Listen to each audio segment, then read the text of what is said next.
যত বড় শত্রুই হোক না কেন সামনে, ইরান সেই শত্রুর সামনে থেকে এক পাও পিছু হটবে না।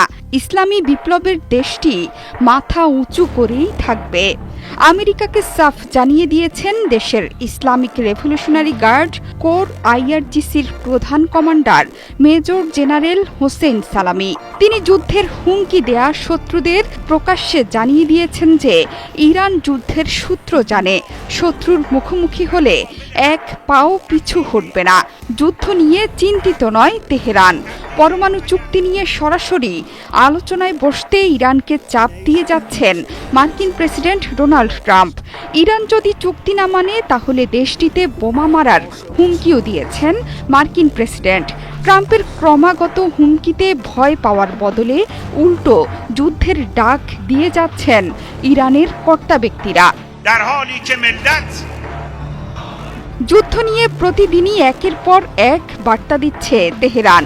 ভারত মহাসাগরের দিয়েগো গার্সিয়ায় মার্কিন ঘাঁটিতে B-2 বোম্বার মোতায়েনের ঘটনায় সেখানে হামলার পরিকল্পনা করছে ইরান।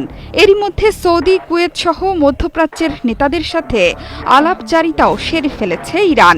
ইরানে হামলার জন্য মধ্যপ্রাচ্যে থাকা মার্কিন ঘাঁটি ব্যবহারে যুক্তরাষ্ট্রের যে কোনো উদ্যোগকে প্রতিহত করবে তারা।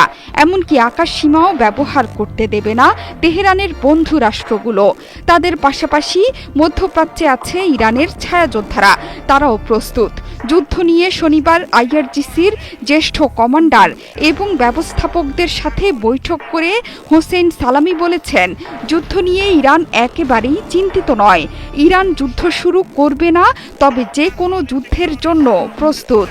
শুধু তাই নয়, তেহরান শত্রুর মনস্তাত্ত্বিক অভিযান বা সামরিক পদক্ষেপ দুই পরিস্থিতির জন্য প্রস্তুত।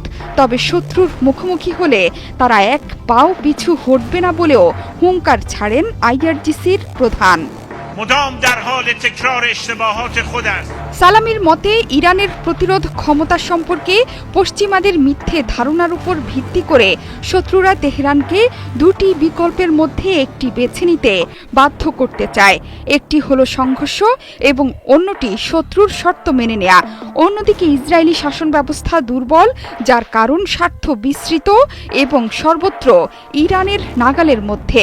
মার্কিন যুক্তরাষ্ট্রের নিরঙ্কুশ সমর্থন সত্ত্বেও ইসরায়েলি শাসনতন্ত্রকে পরাজিত করার জন্য ইরানের কাছে প্রয়োজনীয় সব শক্তি আছে, কারণ ইরানের ক্রমবর্ধমান প্রভাব এবং স্থায়ী ক্ষমতা এখনও শক্তিশালী। ইরান তার প্রকৃত ক্ষমতা প্রদর্শনে প্রস্তুত। গত বছর ইসরায়েলের বিরুদ্ধে ইরানের সফল অভিযান অপারেশন ট্রু প্রমিস 1 এবং 2 ইরানের সামরিক ক্ষমতার উদাহরণ।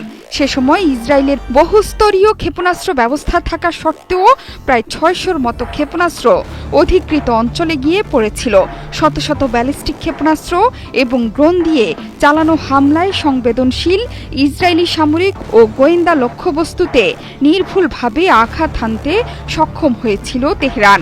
দ্বৈত প্রতিশোধের সময় তেহরান নিজেদের শক্তির মাত্র একটি অংশই ব্যবহার করেছিল বলেও সাফ জানিয়ে দেন সালামি। জোহরা চৌধুরী, সেতু, ৭১।